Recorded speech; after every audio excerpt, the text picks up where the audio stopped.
Daily Devotionals with open hearts and open minds. First United Methodist Church in Pueblo, Colorado presents Hope and Coffee with Pastor Hugo Venegas. Hi, welcome to another Hope and Coffee. Welcome to this Memorial Day, and we want to say thank you to those of you who are active members in the military forces serving all around the world, and we want to thank you for those of you who are veterans, and above all, we want to thank God for the lives of those who were given in order to protect for our freedoms here in the United States of America. Happy Memorial Day. As you know, we have been doing this series called The Faces of Hope, and we have pivoted back to Genesis chapter 6 all the way to chapter 12. That's what we're going to be studying. And I want to review what we looked at last week. We saw four faces of hope. One was walking with God. The second one was righteousness, obedience, and getting tested. And we have discussed that when we talk about hope, hope is always juxtaposed to suffering, to trials, to temptations, to struggles. So when we look for hope, we cannot look for hope in heaven. Hope is for us here on earth. And so today I want to expand a little bit more on the face of obedience. And we're going to look at the life of Noah and look at his obedience and what we can learn about uncovering more on the face of obedience. I have an iPhone, and one of the challenges that I am having is whenever I put a mask on, the face recognition software on the iPhone can't recognize me.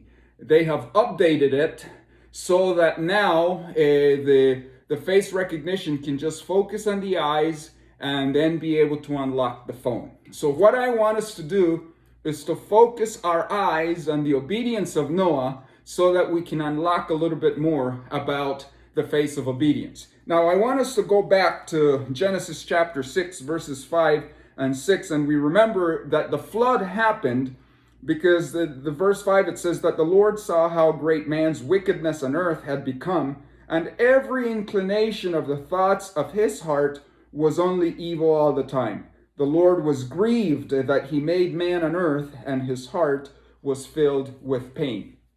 So this is the context of how the flood happened. And I want you to look that in Genesis chapter 6, verses 9 through 18, what God did, because he found favor. Noah found favor in the eyes of God. Noah was a righteous man. God gave him the direct command to build an ark in the middle of the desert. And he gave him all the dimensions, he gave him the dimensions 450 feet long, 75 feet wide, and 45 feet high. He gave him all the specifics that there were to be 3 levels, and he was supposed to take 7 pairs of animals that were clean, 2 of the unclean, 7 of every kind of birds, all kinds of seeds, and he was to build this ark where he was going to load everything.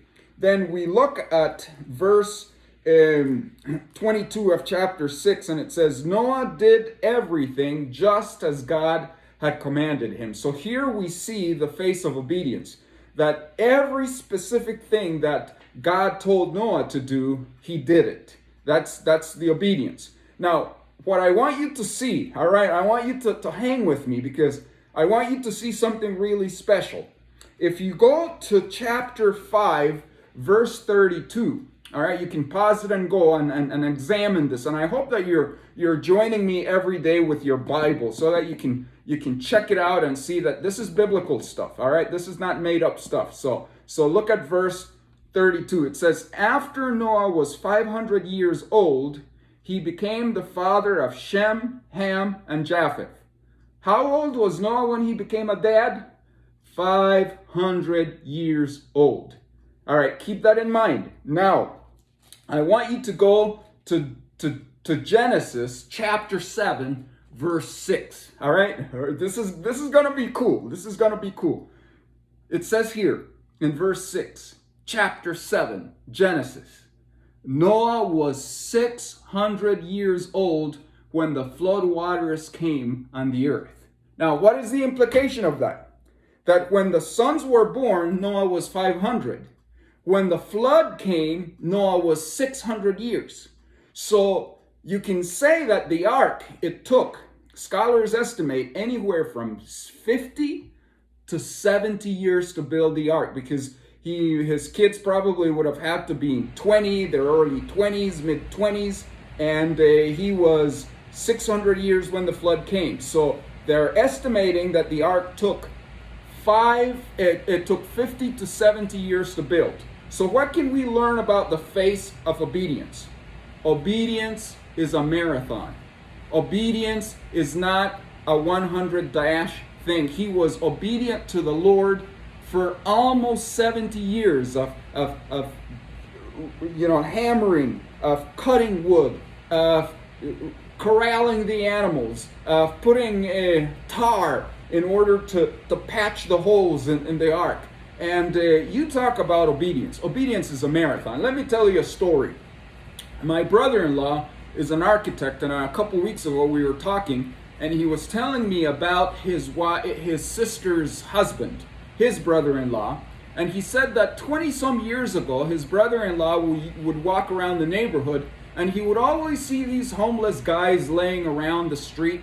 And then once he was curious enough that he inquired, and then he found out that these young men in his neighborhood were actually victims of the HIV virus. And so God spoke to him and told him that it was his job to take care of the young men in his community who were homeless and had the HIV virus.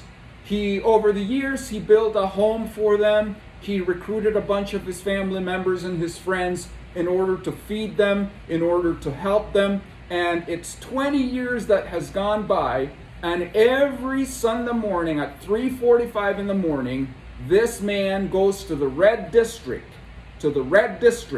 in Costa Rica in order to look for transvestite, to look for young men who are out there, and he gives them breakfast. This is in addition to taking care of those who have HIV. He has not missed a day in 20-some years. Why? Because obedience is a marathon. Obedience sometimes is not just serving in a committee for 6 months or 3 years or however long you want to do it. Obedience is a lifetime.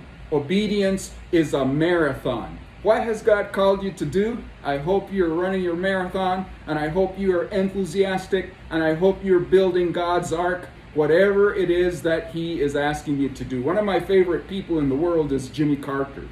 Jimmy Carter, I don't care what you thought about him as a president, but his passion, Jimmy Carter's passion, is to teach Sunday school until the Lord calls him home. He's my hero, not because he was the president of the United States, not because he's a great humanitarian, but because he loves teaching a little Bible study group every Sunday morning.